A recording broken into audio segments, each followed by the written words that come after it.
परिचय। आंकड़ा क्या है? ऐसे तथ्यों या सूचनाओं का समुच्चय जिनसे निष्कर्ष प्राप्त किया जा सकता हो, आंकड़ा कहलाता है। डेटा डेटम का बहुवचन है। संख्यात्मक आंकड़ा हमें अगली कार्यवाही हेतु आंकड़ों को वर्गीकृत और विश्लेषित करने में सहायता करता है। आंकड़ा तथ्यों का संग्रह है। ऐसे आंकड़े जो मूल रूप से संग्रहित नहीं किए गए हैं लेकिन प्रकाशित या अप्रकाशित स्रोत से प्राप्त किए गए हैं, द्वितीयक आंकड़े कहलाते हैं। उद्देश्य। इस पाठ के अंत में आप निम्न करने में सक्षम हो जाएंगे: आंकड़ों और इसके प्रकारों की पहचान करना, वर्ग अंतरालों और इसके प्रकारों की पहचान करना, आयत चित्र को हल करना, वृत्त रेखा चित्र को हल करना, प्रायिकता को हल करना।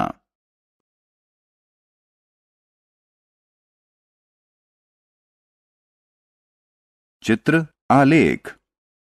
संख्यात्मक आंकड़ों को चित्रों या प्रतीकों का इस्तेमाल करते हुए निरूपित करना चित्र आलेखन कहलाता है।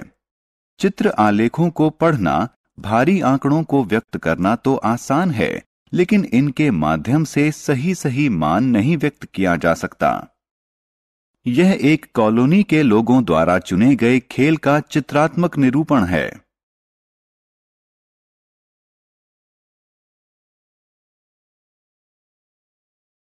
स्तंभ आलेख। स्तंभ आलेख आंकड़ों के आलेखीय निरूपण का एक और स्वरूप है, जो स्तंभों की लंबाई के अनुसार आंकड़ों की मात्रा दर्शाता है। ये स्तंभ क्षैतिजिक या ऊर्ध्वाधर यानी अभिलंबवत हो सकते हैं। यह स्तंभ आलेख विभिन्न पशुओं की आयु निरूपित करता है। इस स्तंभ आलेख से हम पशुओं की आयु प्राप्त कर सकते हैं।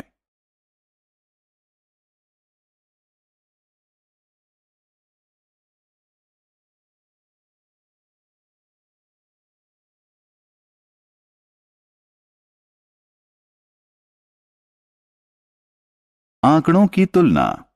हम एक स्तंभ आलेख में आंकड़ों के दो समुच्चय निरूपित कर सकते हैं। यह स्तंभ आलेख वर्ष 2006 के साथ साथ 2007 का भी औसत मासिक व्यय प्रदर्शित करता है। इस प्रकार का स्तंभ आलेख उभय स्तंभ आलेख कहलाता है।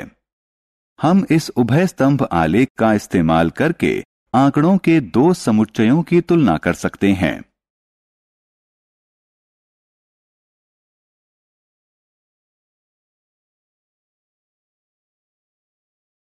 बारंबारता बंटन। आंकड़ों के प्रकार। कच्चे या अपरिष्कृत आंकड़े।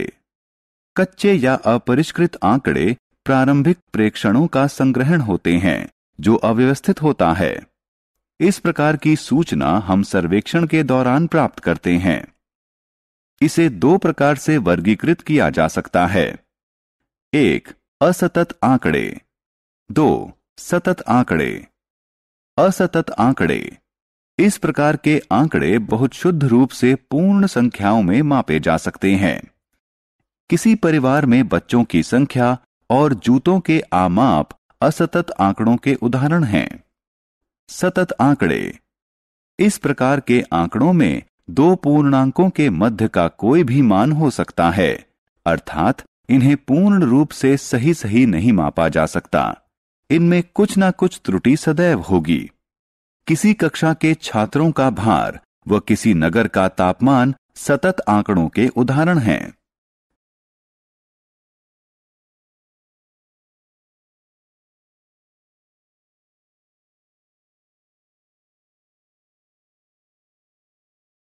बारंबारता बंटन सारिणी।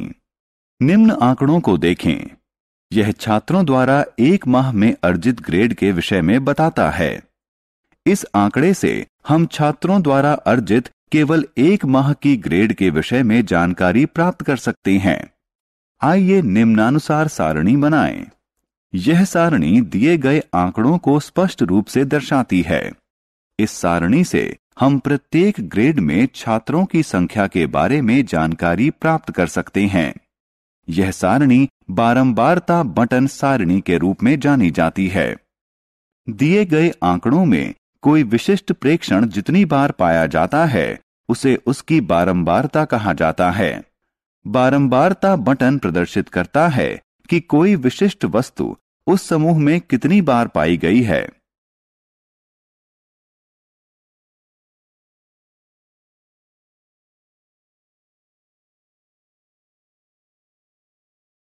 वर्ग अंतरालों के इस्तेमाल वाली बारंबारता बंटन सारणी। उदाहरण, एक कक्षा के 30 छात्रों द्वारा गणित के प्राप्तांक निम्न में दिए गए हैं।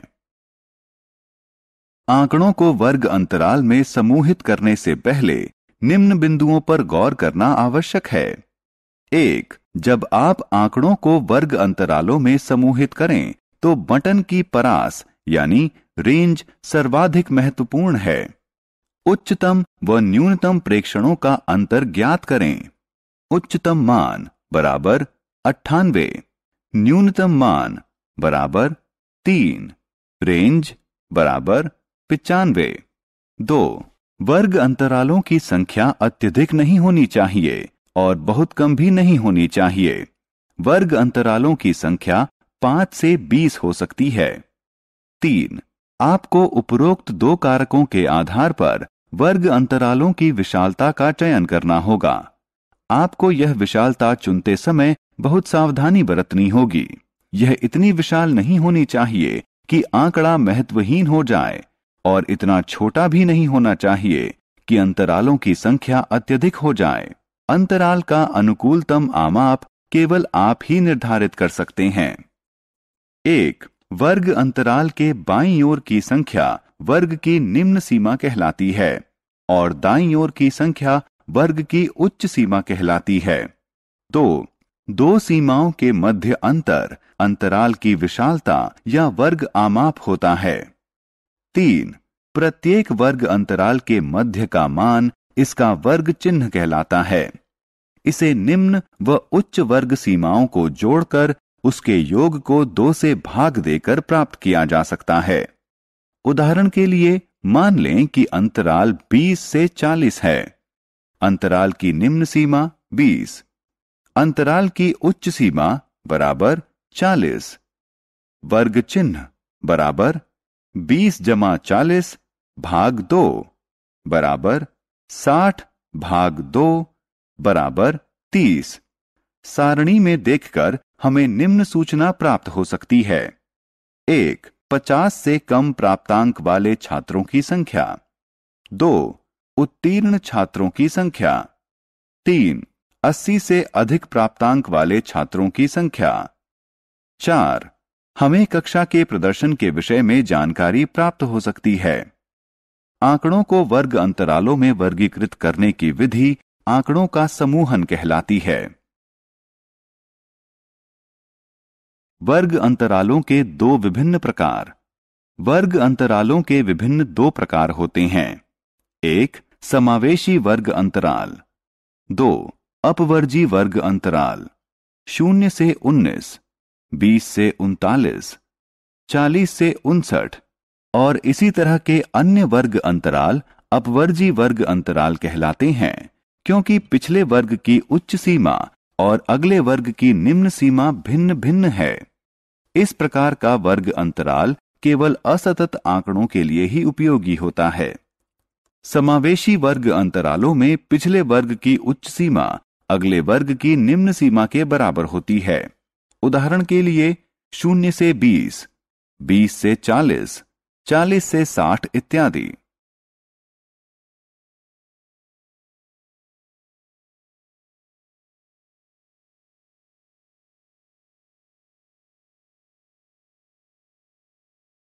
आयत चित्र। आयत चित्र सतत चर के बारंबारता बटन का आलेखीय निरूपण है। आयत इस प्रकार निर्मित किए जाते हैं कि उनके आधार रेखीय पैमाने पर विभिन्न अंतरालों को निरूपित कर रहे हों और उनकी ऊंचाइयां प्रत्येक अंतराल में मानों की बारंबारता के समानुपाती हों।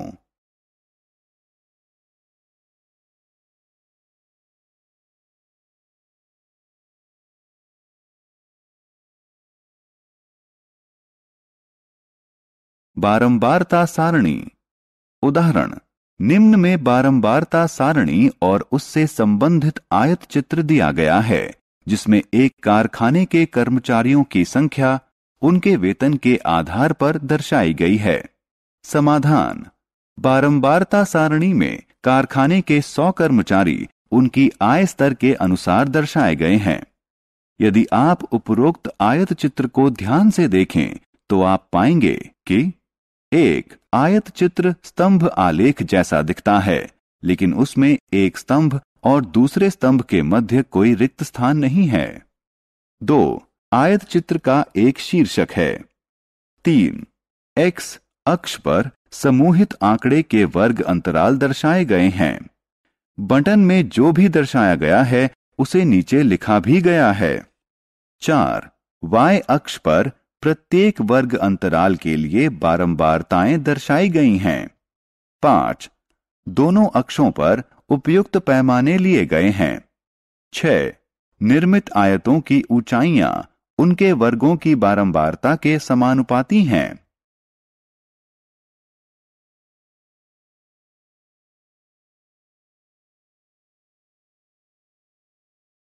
वृत्त आलेख। 2 भागों में बटे हुए वृत्त आलेख के दोनों भाग संबंधित सूचना के कुछ अंश का आमाप प्रदर्शित कर रहे हैं। वृत्त आलेखों का उपयोग उन अंशों के आमाप को प्रदर्शित करने के लिए किया जाता है जो समष्टि का निर्माण करते हैं। वृत्त आलेखों को पाई आलेख के रूप में भी जाना जाता है।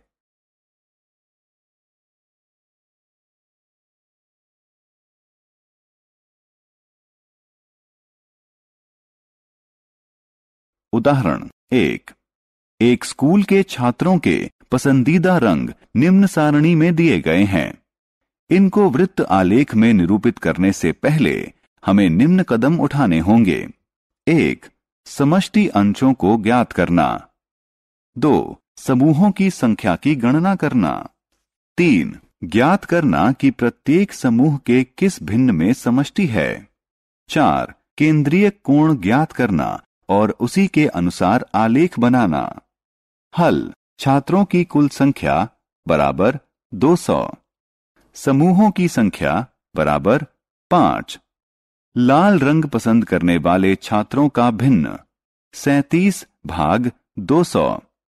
केंद्रीय कोण 37 भाग 200 गुणा 360 डिग्री बराबर 66.60।